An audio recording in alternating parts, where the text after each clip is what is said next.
하나님의 말씀을 함께 읽기를 원합니다. 오늘 우리에게 주시는 하나님의 말씀은 전도서 8장 1절부터 8절까지 말씀입니다. 전도서 8장 1절부터 8절까지의 말씀, 저와 여러분들이 교독하시고 마지막 절은 함께 읽도록 하겠습니다. 누가 지혜자와 같으며 누가 사물의 이치를 아는 자이냐? 사람의 지혜는 그의 얼굴에 광채가 나게 하나니 그의 얼굴에 사나운 것이 변하느니라.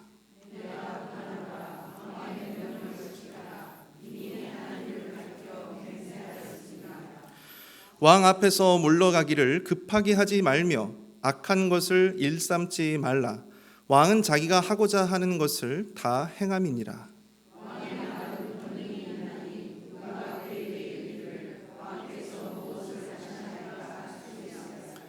명령을 지키는 자는 불행을 알지 못하리라. 지혜자의 마음은 때와 판단을 분별하나니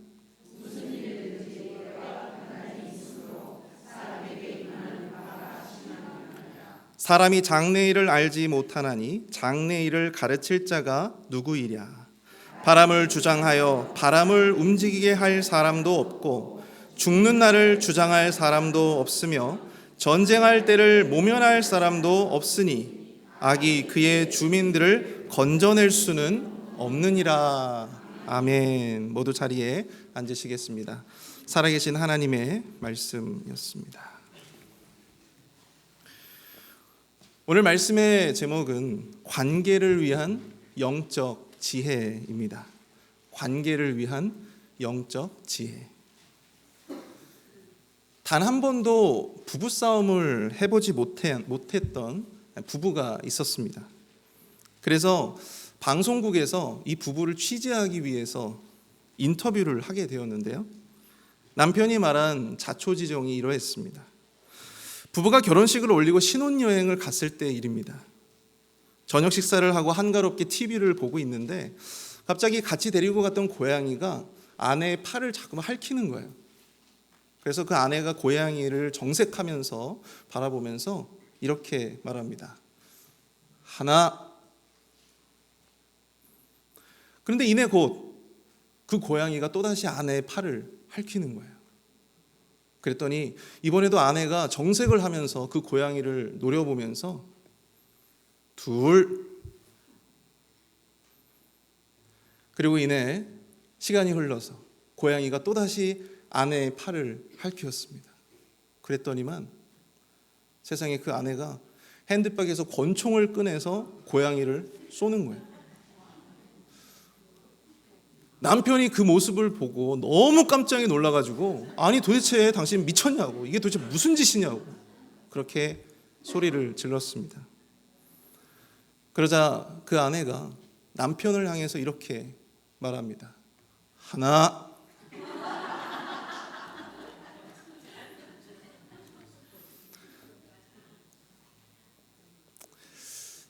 부부관계가 참 쉽지가 않은 것 같습니다. 그렇죠? 우리가 사는 이 세상에서 무엇보다도 중요한 지혜가 있는데요. 그것은 바로 관계의 지혜입니다. 부부 사이에서나 아니면 직장에서나 특히 이 교회 안에서도 사람과 사람 사이에 문제들이 많이 일어나기 때문에 관계가 정말 중요한 것 같습니다. 우리가 관계에 대한 책들도 많고 또 자료라든지 관계에 대한 강연 아니면 관계에 대한 이런 어떤 방송 또 이런 다양한 매체들이 관계에 대한 많은 이야기들을 하고 있죠. 그만큼 모든 인간들이 관계가 정말 중요하다라고 하는 것은 알고 있지만 그것이 자기 뜻대로 이루어지지 않고 또 생각만큼 관계가 쉽지 않다는 것을 의미하는 말이 아닐까 생각을 하게 됩니다. 오늘 전도서의 기자는 본문의 말씀을 통해서 관계의 지혜에 대해서 이야기를 하고 있습니다. 특히 절대 권력을 가진 자 아래에서 가져야 할 처세, 절대 권력자를 모시는 자로서의 관계의 지혜를 우리에게 설명해 주고 있는데요. 특별히 오늘 이 시간에는 이 본문의 말씀을 조금 더 우리의 적용의 폭을 좀 넓혀서 절대 권력자 사이에서의 관계뿐 아니라 우리 삶에 공통적으로 적용해 볼 수 있는, 모든 사람에게 공통적으로 적용해 볼 수 있는 그러한 말씀들을, 그런 관계의 지혜에 대한 내용들을 함께 살펴보고자 합니다. 오늘 본문이 우리에게 주는 영적인 지혜, 관계를 위한 영적인 지혜 첫 번째, 그것은 바로 모든 사람에게 부여하신 신적 권위 그리고 가치를 인정해야 한다는 것입니다. 모든 사람에게 부여하신 신적 권위와 가치를 인정해라. 오늘 본문 이전에서 전도서 기자는 절대 권력을 가진 왕의 명령을 지키라 그렇게 말씀하고 있습니다. 여기서 그 왕에게 충성해야 하는 이유, 그 왕의 명령을 어김이 없이 순종해야 하는 이유가 무엇인가, 그것을 2절 하반절에서 설명을 하고 있어요. 이미 하나님을 가리켜 맹세하였습니다. 여러분, 이 말씀이 무슨 의미일까요?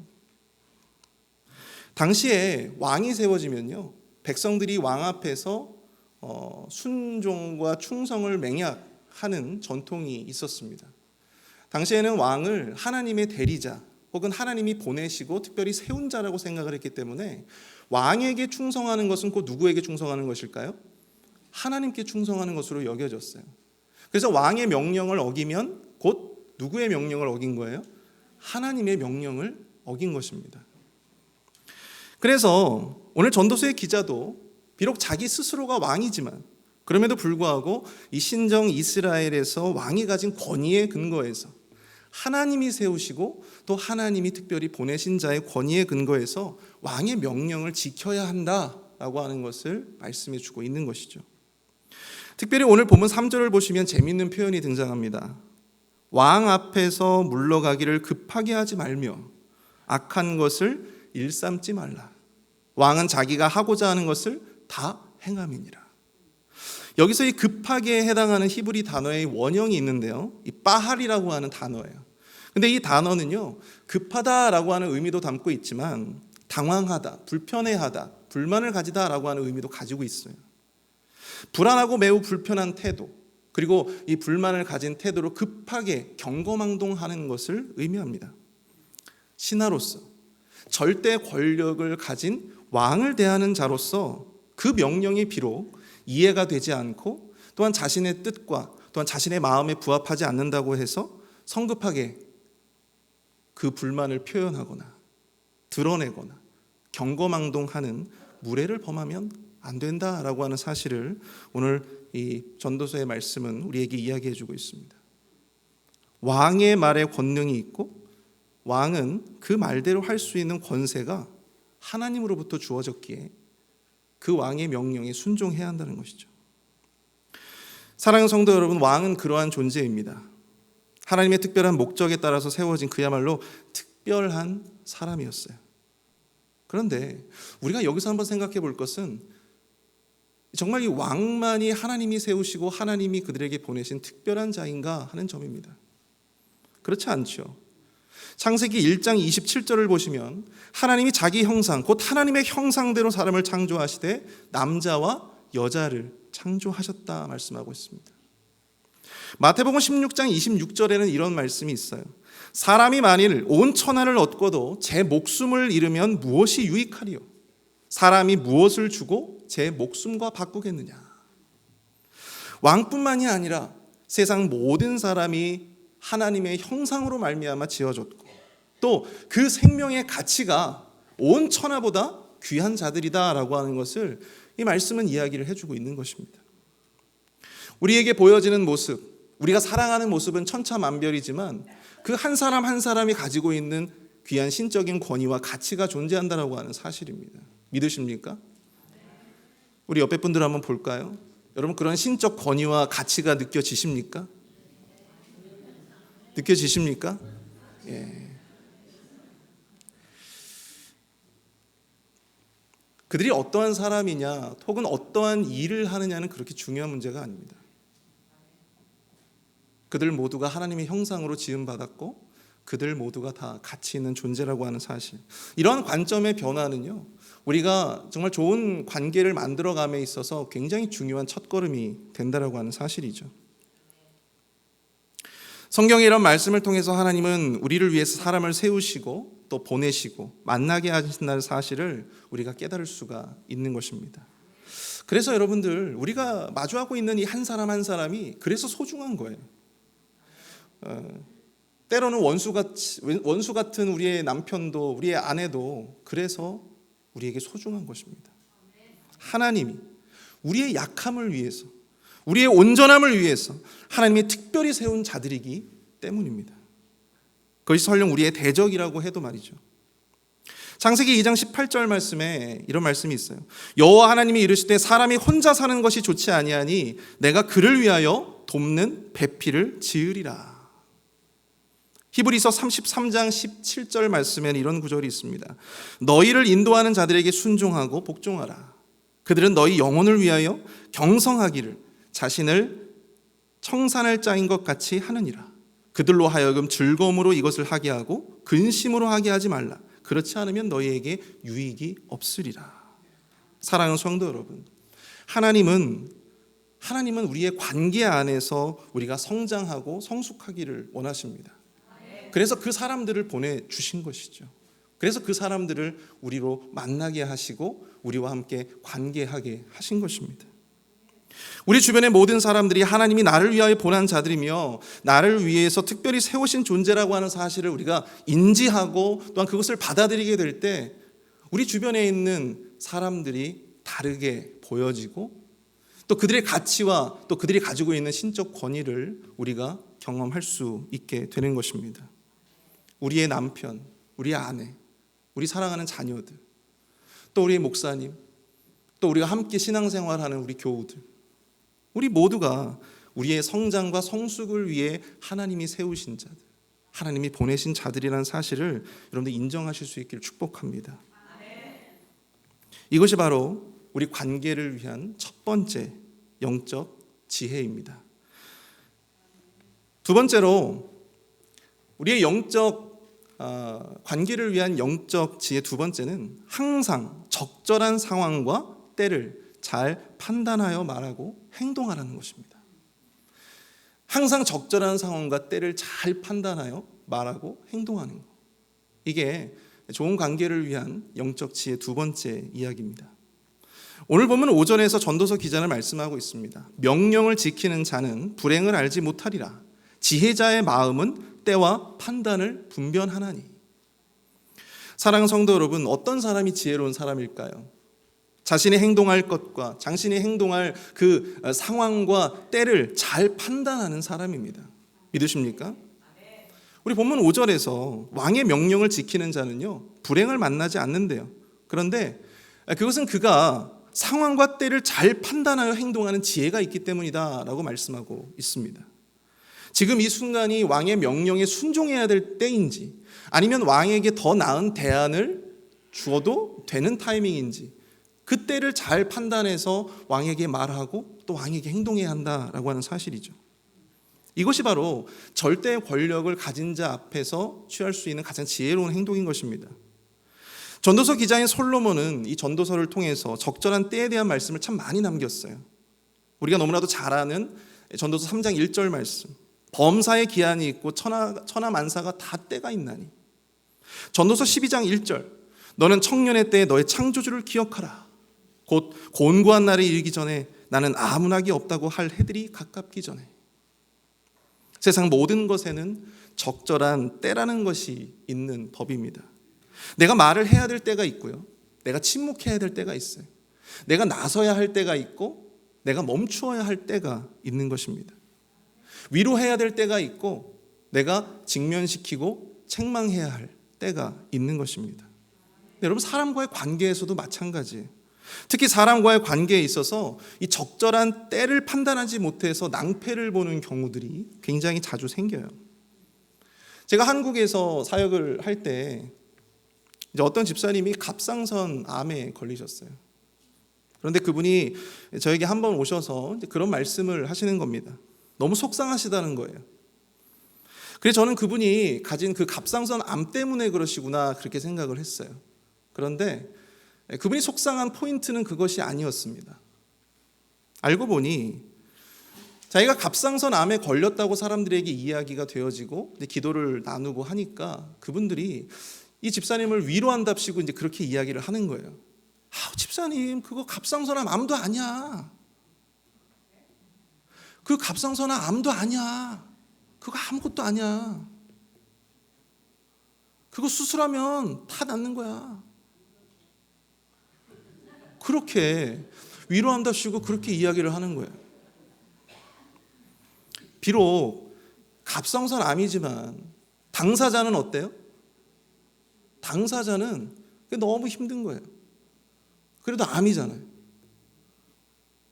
수술하면 살 수 있는 확률이 비록 다른 암들보다 높다는 것뿐이지 위험하기도 하고, 또 끝나고 나면 수술 자국도 남고, 또 약도 평생에 걸쳐서 그 약을 또 복용을 해야 되는 그런 어려움이 있지 않겠습니까?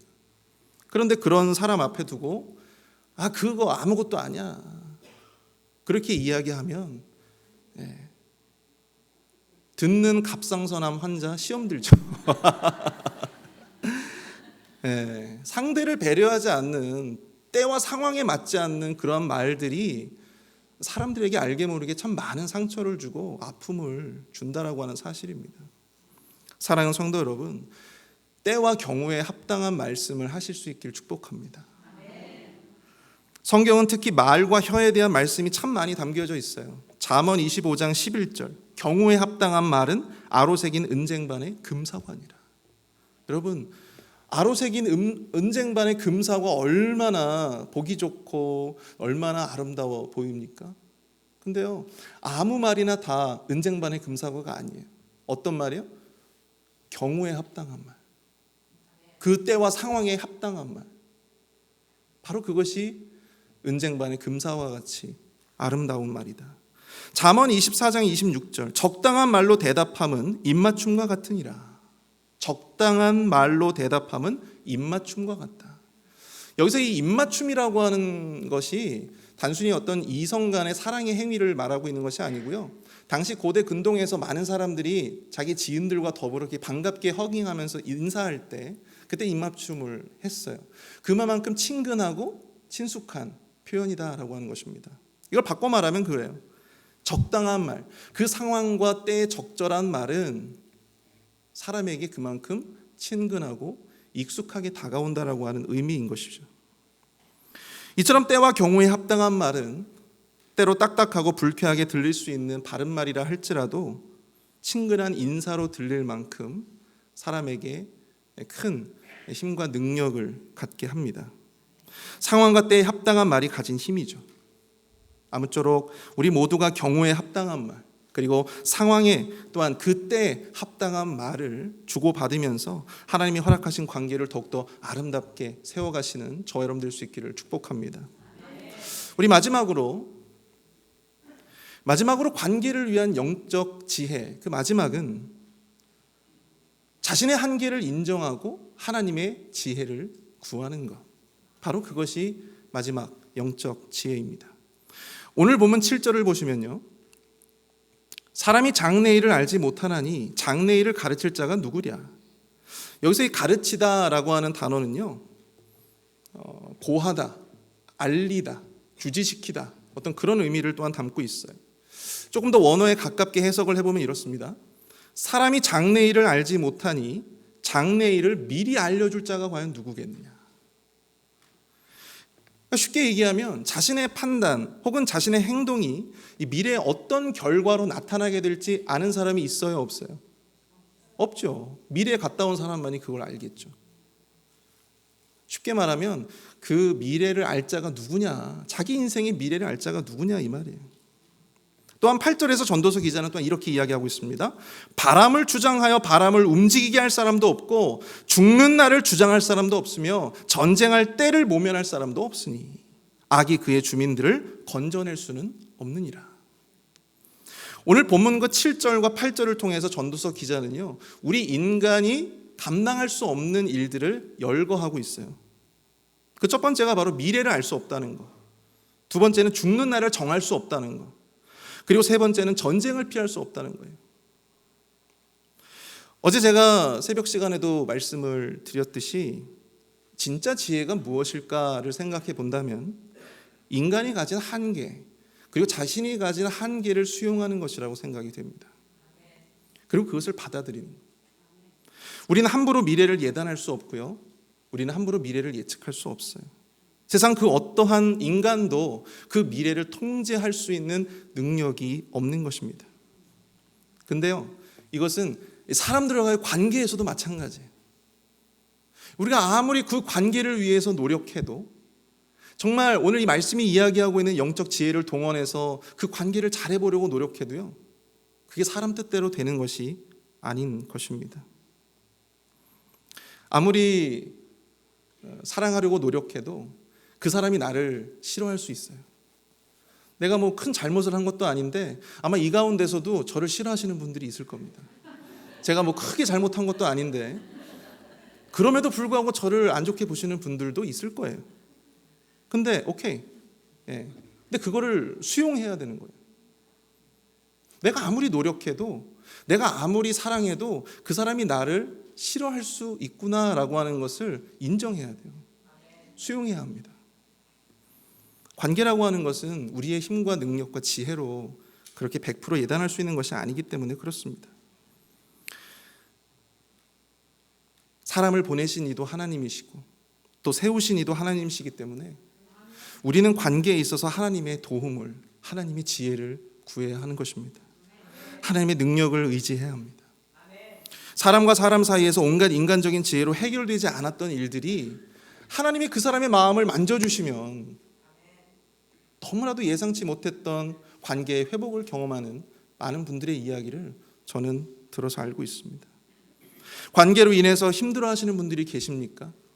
그것은 기도해야 될 때다라는 사실을 여러분들 기억하실 수 있길 바랍니다. 사람은요, 우리가 사랑할 수 있는 것이 아닙니다. 안타깝게도 이 죄인된 우리는 너무나 이기적이에요. 사랑하게 하시니까, 사랑할 수 있는 힘을 주시고 능력을 주시니까 우리가 비로소 사랑할 수 있는 것이지, 여러분, 우리가 사랑할 수 있는 힘과 능력 죄인에게는 없습니다. 요한일서 4장 11절은 말씀합니다. 사랑하는 자들아, 하나님이 이같이 우리를 사랑하셨은즉 우리도 서로 사랑하는 것이 마땅하도다. 하나님의 사랑을 힘입은 자니까 비로소 사랑할 수 있는 거예요. 사랑하는 성도 여러분, 우리는 하나님의 사랑으로 말미암아 구원받고 거듭난 자들임을 믿으실 수 있기를 축복합니다. 우리는 사랑할 능력이 없어요. 우리 하나님은 그런 우리에게 사랑을 주시고 그분의 아들을 주셨습니다. 주님의 그 십자가의 사랑으로 우리는 비로소 사랑할 수 있는 능력을 얻게 되었습니다. 요한일서 3장 16절, 그가 우리를 위하여 목숨을 버리셨으니 우리가 이로써 사랑을 알고 우리도 형제들을 위하여 목숨을 버리는 것이 마땅하니라. 우리를 미워하고 또 우리가 미워하는 사람들을 보면, 그 사람들을 보면 우리는 사랑할 마음을 잃어버리게 됩니다. 사랑할 만한 어떤 의지를 꺾이게 됩니다. 하지만 괴수 중에 괴수 같은 나를 살리시기 위해서 자신의 하나밖에 없는 독생자를 우리에게 아낌없이 주신 그 하나님의 사랑을 묵상하며, 그리고 그 하나님의 사랑을 의지하며 우리 안에 비로소 사랑할 수 있는 마음이 생겨날 수 있게 되는 것입니다. 말씀을 정리합니다. 오스트리아의 철학자인 마틴 부버라는 사람이 아주 유명한 책을 썼어요. I and do라고 하는, 이것은 나와 너라고 하는 의미의 책입니다. 그는 이 책에서 현대 인간관계를 이렇게 정의하고 있습니다. 그 첫 번째가 그것과 그것의 관계예요. 그것과 그것의 관계. 서로를 무인격적으로 바라보고 서로를 무인격적으로 대하는 거예요. 사람임에도 불구하고 마치 물건을 대하듯이 사람을 마치 도구로 대하는 것입니다. 두 번째가 나와 그것의 관계예요. 서로가 서로를 인격적으로 인정하는 그런 존중한 사람도 있지만 반대편에서는 또 그 사람을 도구로 사용하는 그러한 관계. 근데 마지막 관계가 바로 나와 너의 관계입니다. 나와 너의 관계. 서로를 인격적으로 인정하고 존중하는 관계예요. 그래서 이 마틴 부버는 이 첫 번째 단계에서 이 세 번째 단계로 그 관계적인 정의가 옮겨가야 된다고 주장을 합니다. 그런데 이 세 번째 나와 너의 관계가 계속해서 유지되는 것은 또한 아니라고 이야기를 하고 있습니다. 그것은 왜냐하면 우리 인간의 취약한 인간성, 쉽게 말하면 죄성 때문인 것이죠. 그래서 그러한 인간성의 취약함을 보완해주는 촉매제가 필요한데요. 그것이 바로 무엇이냐? 바로 영원한 너가 필요하대요. 우리에게 영원한 너가 누구입니까? 하나님의 사랑의 본체, 바로 예수 그리스도입니다.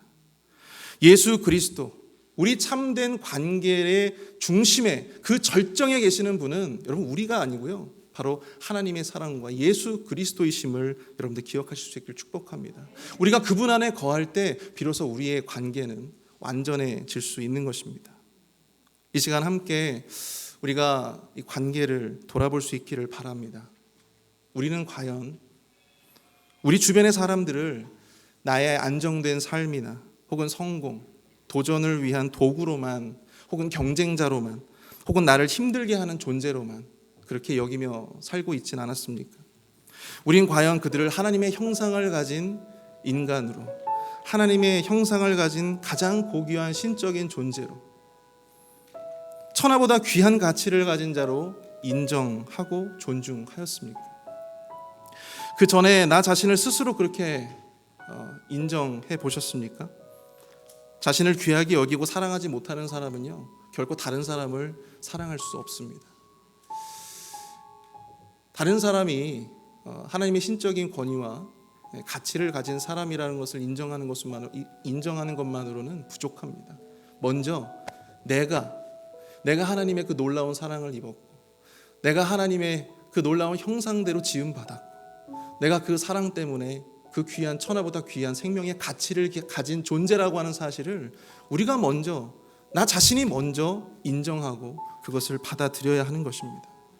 그래야 우리가 우리 주변의 사람들을 사랑할 수 있는, 진정으로 사랑할 수 있는 힘과 능력을 얻게 되는 것입니다. 오늘 말씀을 통해서 관계에 대한 우리의 생각과 관점이 아닌 하나님의 사랑의 본체인 예수 그리스도로 말미암아 변화될 수 있기를 우리가 축복합니다. 하나님의 놀라운 사랑을 받은 나, 그런 우리 자신을 바라보게 하시고, 또 나 자신의 고귀한 가치를 깨닫게 하여 주시며, 또 하나님으로부터 받고 있는 그 놀라운 사랑을 우리가 경험할 수 있는 우리의 삶이 될 수 있기를 축복합니다. 그 놀라운 사랑을 또한 우리 주변의 사람들에게 풍성하게 흘려보낼 수 있는 그런 사랑의 통로가 저와 여러분 될 수 있기를 간절히 축원합니다. 그 힘과 능력 주님이 주실 줄로 믿습니다.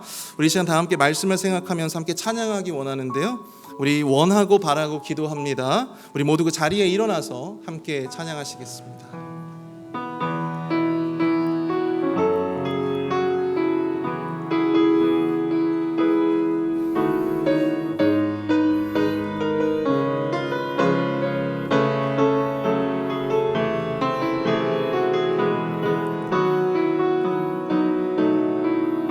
우리 함께 고백합니다. 이 세상을 살아가는 동안, 이 세상을 살아가는 동안에 나의 힘을 의지할 수 없으니 기도하고 낙심하지 말 것을 주께서 참 소망이 되심이라. 하나님의 꿈이 나의 비전이 되고, 예수님의 성품이 나의 인격이 되고, 성령님의 권능이 나의 능력이 되길 원하고 바라고 기도합니다. 주의 길을 걸어가는 동안, 주의 길을 걸어가는 동안에 세상의 것 의지할 수 없으니 감사하고 낙심하지 말 것을 주께서 참 기쁨이 되심이라. 하나님의 꿈이 나의 비전이 되고, 예수님의 성품이 나의 인격이 되고,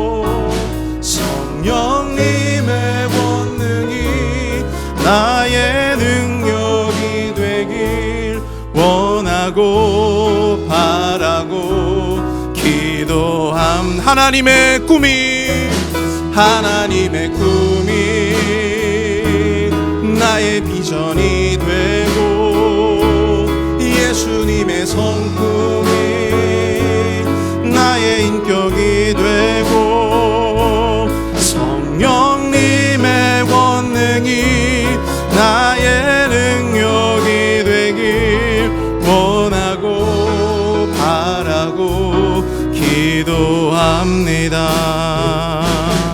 우리 시간 함께 말씀을 생각하면서 우리 합심해서 함께 기도하길 원합니다. 주님, 우리에게는 사랑할 수 있는 힘과 능력이 없습니다.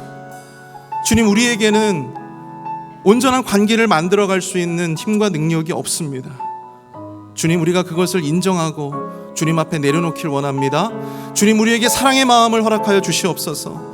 주님이 우리를 사랑하신 것만큼 그 은혜를 경험하게 하여 주시고 다른 사람들에게 그 사랑을 흘려보낼 수 있는 사랑의 통로로 쓰임받을 수 있도록 주님 인도하여 주시옵소서. 우리 함께 마음을 모아서 통성으로 함께 기도하겠습니다. 사랑의 은혜가 풍성하신 하나님 아버지, 은혜와 사랑을 감사합니다. 주님, 우리가 주님으로부터 그 사랑의 도구로 쓰임받기를 원합니다. 하나님 아버지, 우리가 사랑하는 자들을 위하여 그 사랑을 흘려보내기를 소원합니다. 하나님 아버지, 우리에게 주님께서 관계의 복을 더하여 주시옵시고 하나님이 주시는 영적인 지혜로 말미암아 하나님이 허락하신 그 모든 관계를 하나님 아버지 우리가 온전하게 세워갈 수 있도록 주여 하나님 아버지 힘을 더하여 주시옵시고 인도하여 주시옵소서. 하나님 아버지, 우리가 용서할 수 있도록 인도하여 주시며 우리가 하나 될 수 있도록 주님께서 역사하여 주시옵시고 주님의 그 놀라운 사랑을 우리가 기다리며 나아갈 때에 하나님 아버지, 우리가 용서하지 않을 사람이 없고 하나님 아버지, 우리가 미워하지 않을 사람이 없음을 고백합니다. 주여 역사하여 주셔서 하나님 아버지, 우리에게 사랑할 수 있는 힘과 능력 우리에게 허락하여 주시옵소서. 오직 주님만을 소망하며 의지하며 바라보며 나아가기 원하오니 주여 하나님 아버지, 역사해 주시옵기를 간절히 소원합니다. 주님 주장하여 주시옵소서. 오 하나님 아버지, 역사하여 주시옵소서.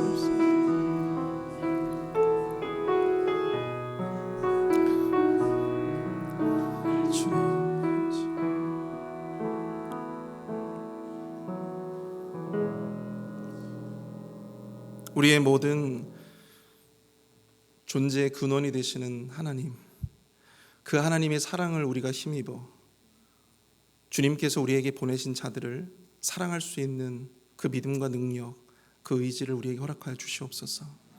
이 시간 예배를 마치고 돌아가는 우리 모든 회빌 한인 장로교회 성도님들 각 가정마다 그 사랑으로 충만케 되어지기를 소원합니다. 저들의 직장과 또한 저들의 사회 생활 가운데 그 사랑에 충만하기를 축복합니다. 우리 교회에 함께 믿음 생활하는 우리 모든 성도님들, 그 교우들의 모습 속에서 그 사랑의 충만함을 보게 하여 주시옵소서. 지금은 우리 주 예수 그리스도의 은혜와 아들을 주시기까지 우리를 사랑하신 하나님의 무한하신 사랑하심과 성령님의 감화 감동 위로 교통 축복하심의 은총이 이 시간 주의 말씀을 붙들고 살아가고자 결단하는 우리 모든 회입빌 한인 장로교회 성도님들과 교회와 가정 그리고 사역 선교지들 위해 이제로부터 영원토록 함께 하실지어다. 아멘.